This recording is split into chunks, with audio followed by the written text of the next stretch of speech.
ആരോഗ്യമന്ത്രി വീണ ജോർജിനെ ആക്രമിച്ചുവെന്ന CPM വാദം പൊളിച്ച് KSU. പുറത്തിറങ്ങാൻ പറ്റാത്ത സ്ഥിതിയായല്ലോ ഈശ്വര. മന്ത്രിയെ ഫിസിക്കലായി അസാൾട്ട് ചെയ്തിട്ടുണ്ട്. ഞാൻ ഇന്നലെ പരിശോധിച്ചപ്പോ പേഷ്യന്റിന്റെ ഹാർട്ട് ഒരു 747 തവണയാണ് മിടിച്ചുകൊണ്ടിരുന്നത്. എന്നാൽ ഇതേ ദൃശ്യം CPMന് തന്നെ ബാധ്യതയായി.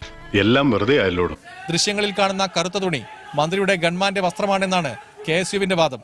ശ്രദ്ധയില്ലായിട്ടല്ലേ രണ്ടാളെ വെറുതെ വിടുന്നു കരുതണ്ട. ഇത്തരം ഒരു ആക്രോശം ഉണ്ടായതായി നമുക്ക് എവിടെയും കാണാൻ വേണ്ടി കഴിയില്ല.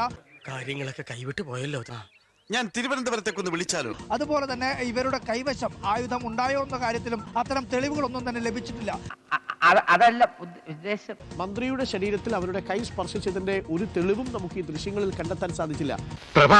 പരിയാരത്ത് നിന്നും തുടർ ചികിത്സയ്ക്കായി തിരുവനന്തപുരത്തേക്കാണ് മന്ത്രിയെ റഫർ ചെയ്തത്. ഓരോ നിമിഷം കഴിയും തോറും മരണത്തിലേക്ക് കൂടുതൽ അടുത്തുകൊണ്ടിരിക്കാൻ സാർ. പുലർച്ചെ 4 മണിയോടുകൂടി ആരോഗ്യമന്ത്രി വീണ ജോർജിനെ പരിയാരത്തെ ആശുപത്രിയിൽ നിന്ന് ഡിസ്ചാർജ് ചെയ്തിട്ടുണ്ട്.